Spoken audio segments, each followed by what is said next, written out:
दोस्तों एक बात हमेशा ध्यान में रखना चाहिए कि स्नान करते समय कभी भी दूसरे का तौलिया है, दूसरे का साबुन है, ये इस्तेमाल नहीं करना चाहिए।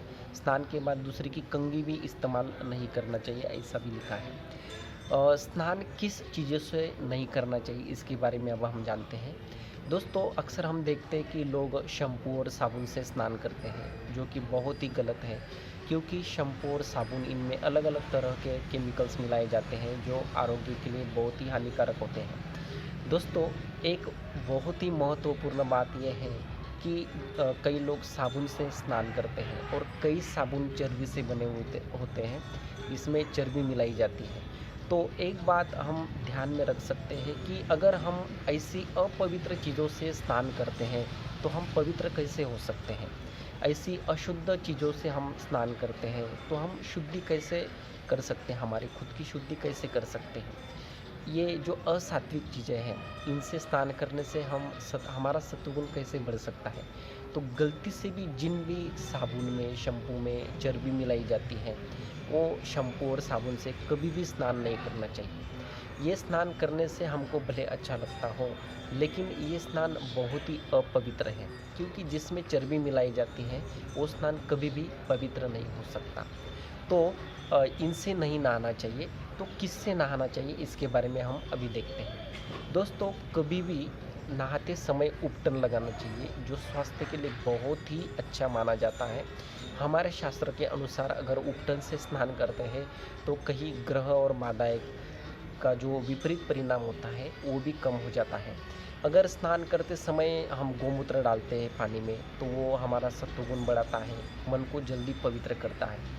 कभी भी स्नान करते हैं तो बहुत बार अगर गोबर से स्नान करते हैं तो वो स्नान बहुत ही अच्छा माना जाता है। जैसे कोई मनुष्य है, उसके मन में बहुत ही बुरे विचार आते हैं, बुरे सपने आते हैं, उसका मन हमेशा विक्षिप्त रहता है। ऐसा अगर मनुष्य है तो उसको कुछ ही दिन अगर गोमूत्र पानी में डाल के और गोबर से स्नान करवाते हैं तो उसमें चमत्कारिक परिवर्तन आ जाता है। उसका मन बहुत ही शांत हो जाता है, उसके मन के जो बुरे विचार होते हैं, कुविचार होते हैं, वो समाप्त हो जाते हैं और उसके मन में अच्छे-अच्छे भाव, अच्छे-अच्छे विचार आने लग जाते हैं। ऐसा कई लोगों का ऐसा खुद का अनुभव है। दोस्तों बहुत बार हम जब स्नान करते हैं तब आंवले का रस अगर स्नान के पानी में डाल देते हैं तो स्नान बहुत ही पवित्र माना जाता है, क्योंकि हमारे शास्त्रों में ऐसा लिखा है कि भगवान विष्णु को आंवले बहुत ही प्रिय है। भगवान विष्णु को ये जो आंवले का वृक्ष है ये बहुत ही प्रिय है, इसलिए हम आंवले के वृक्ष की भी परिक्रमा करते हैं। तो कभी-कभी स्नान में आंवले का रस भी डाल देना चाहिए। स्नान करते समय हमारे महाभारत में ऐसा लिखा है कि अगर थोड़ा दही शरीर को रगड़ कर स्नान करते हैं तो लक्ष्मी की प्राप्ति होती है, ऐसा लिखा है। तो इसका भी ज़रूर लाभ लेना चाहिए। हमारे जो राजीव दीक्षित जी हैं, स्वर्गीय राजीव दीक्षित जी, इन्होंने एक वीडियो में ऐसा कहा है कि साबुन से कभी भी स्नान नहीं करना चाहिए। अगर स्नान करना है तो स्नान के लिए सबसे अच्छा है कि दूध, 1-2 चम्मच दूध ले लें, उसको शरीर को अच्छे से लगा लें, फिर रगड़ लें शरीर को, तो शरीर का जितना भी मैल होता है वो बहुत ही जल्दी निकल जाता है। साबुन के बदले हम मुल्तानी मिट्टी का भी इस्तेमाल कर सकते हैं, जो बहुत ही अच्छा माना जाता है, शरीर की गर्मी निकाल देता है। दोस्तों अब हमने देखा कि स्नान किससे नहीं करना चाहिए, किससे स्नान करना चाहिए। अब हम देखते हैं कि स्नान कैसे करना चाहिए। स्नान करते समय हम अभी देखते हैं कि हर रोज़ हम 10-15 लीटर पानी ले ही लेते हैं। तो जब भी स्नान करते हैं तो सबसे पहले पानी कभी भी अपने पैर के ऊपर नहीं डालना चाहिए। अगर हम पैर से पानी डालते हैं तो हमारे जो शरीर की उष्णता होती है वो नीचे से ऊपर आ जाती है शरीर में, और वो दिमाग की तरफ जाती हैं, जो कि हमारे लिए, स्वास्थ्य के लिए, हमारी आँखों के लिए बहुत ही हानिकारक होती है। इसीलिए कभी भी स्नान करते हैं तो सबसे पहले पानी अपने सिर पर डालना चाहिए, फिर धीरे-धीरे नीचे की ओर पानी डालना चाहिए। ये अगर ऐसा करते हैं तो हमारे शरीर की उष्णता पैरों से नीचे आ जाती है। दोस्तों अगर स्नान करते हैं तो क्या करें कि थोड़ा मुँह में पानी भर लें, और मुँह में पानी भरने के बाद थोड़ा नाक को दबा के पानी में अपनी जो आँखें हैं वो आँखें बंद चालू करें। अगर ऐसा करते हैं तो आँखों की रोशनी बढ़ती है, आँखें बहुत ही शक्तिशाली हो जाती हैं।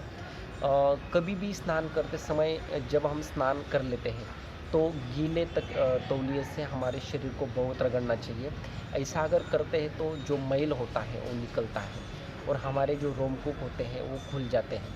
अगर रोमकूप नहीं खुलते हैं तो चमड़ियों के कई बीमारियां हो जाती हैं। इसीलिए अच्छे से शरीर को रगड़ रगड़ के स्नान करना चाहिए। दोस्तों, एक बात और भी ध्यान में रखना चाहिए कि कभी भी स्नान के पहले जो कपड़े होते हैं वो स्नान के बाद नहीं पहनना चाहिए। स्नान के बाद हमेशा धुले हुए स्वच्छ और सात्विक जो कपड़े होते हैं वही कपड़े पहनना चाहिए। स्नान के बाद और जैसे कटिंग कर लिया, दाढ़ी कर लिया, इसके बाद जो कपड़े होते हैं वो कपड़े कभी भी नहीं पहनना चाहिए।